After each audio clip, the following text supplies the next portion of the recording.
What's up everybody, OGraphics in here again. So in this video tutorial I'm gonna go through 9 tips in Adobe Illustrator that are going to boost your workflow speed and help you understand better the software.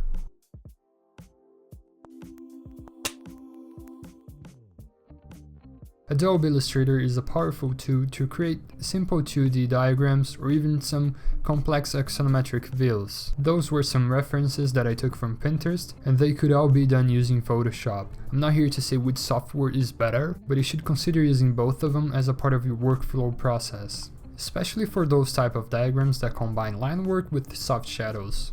So from my experience, the best workflow is to keep them both open at the same time, and using the file from Illustrator, you can place it linked into Photoshop to have a real-time update between both softwares. So this was just an introduction for those of you that didn't know the capabilities of Illustrator, especially for architects and architect students. And if you're a Photoshop only type of person, I hope you consider learning this amazing software. So without further ado, let's go to the 9 Illustrator tips that every architect must know. So the first tip is layout to speed up your workflow.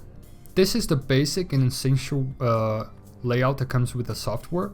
It has the basic windows and everything is kind of closed, but I definitely recommend to open and expand all the tabs that you might need. I'm gonna show you the ones that I use and why it is effective to leave them open. There's the layer tab. You can go to window, layers, and then just drag and snap it to one side. Then there's the window stroke.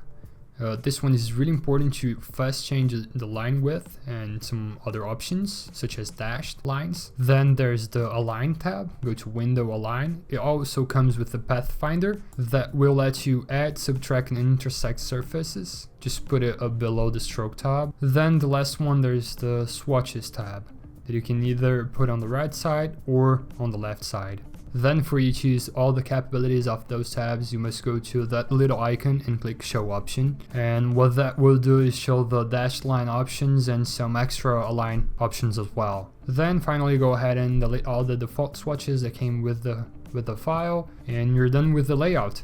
Now for the second tip, layers. You must use the Adobe Illustrator in an efficient way, and you cannot do that without layers. As soon as you export from SketchUp or your preferred BIM software into a PDF or vector-based file, you need to organize the elements into separate layers so you can fast select the objects within that layer using that little square on the right side of the layer tab, just like this, and it works with all the layers that contains objects. Then also talking about layers, you have to use the little lock on the layers tab to easily set the layers that you were going to work at the moment. I usually leave them all locked except the one that I'm currently working, and that will allow me to do those type of selections without worrying about the rest of the file.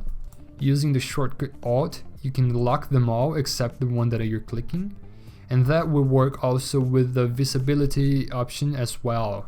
Just hold Alt and single click with the left button into a visibility option in that layer, and click again with Alt to revert it back to the original state. This technique will allow you to fast select several objects and edit them at once, isolating them from the rest of the elements. Also in the layers tab, you can show in the image what's in front or behind simply by changing the layer orders. Now for the third tip, isolating objects.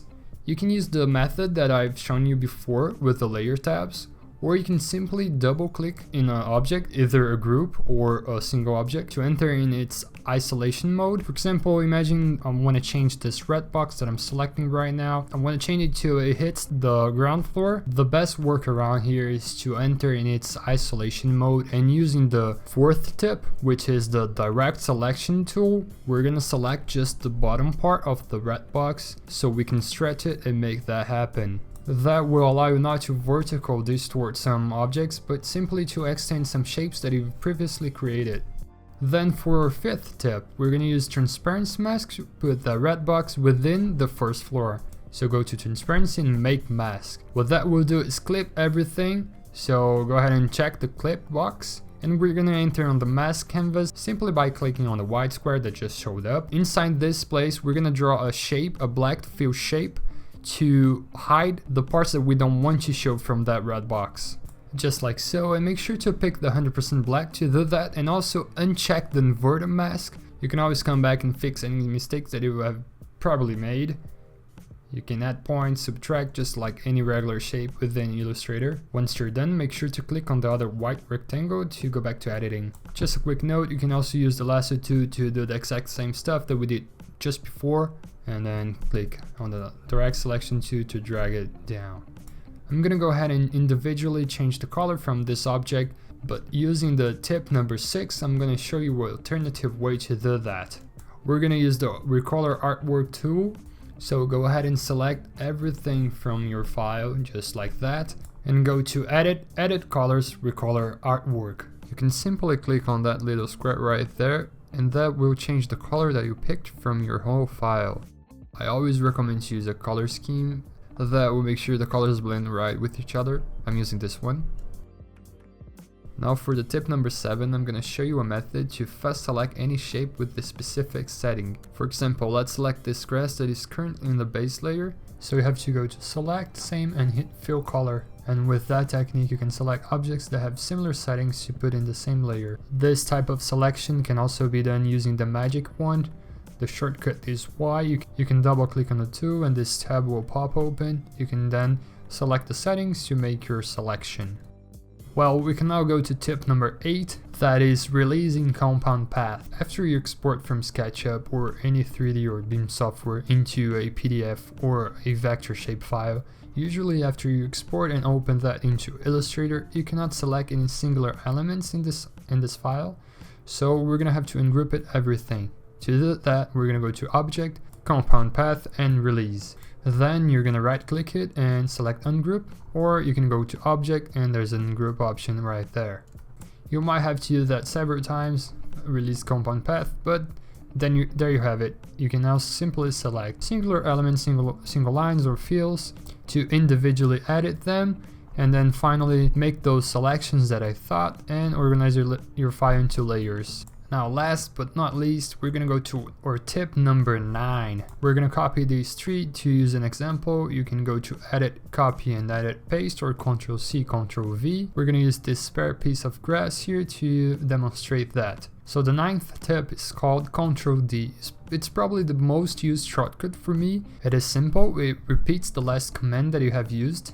With your tree selected, simply hit Alt and you're gonna see that your arrow duplicates. Then holding that Alt key, you can drag the tree and release it. You're gonna see that your tree has duplicated, and now hit Ctrl+D as many times as you want to see this last operation repeats infinitely.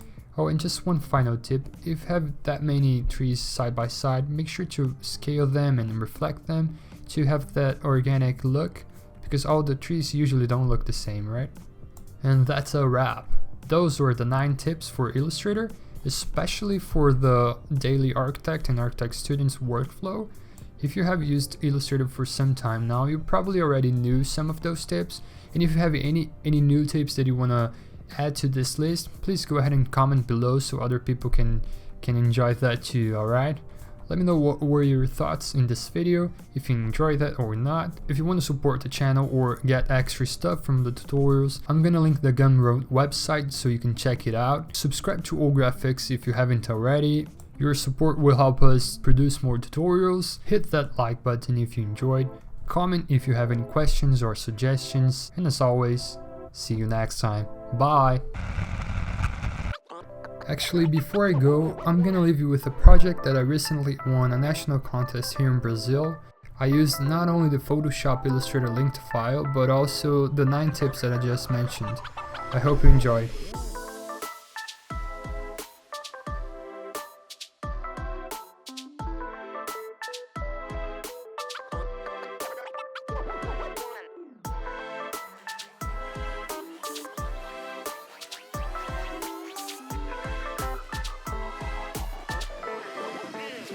Let's go.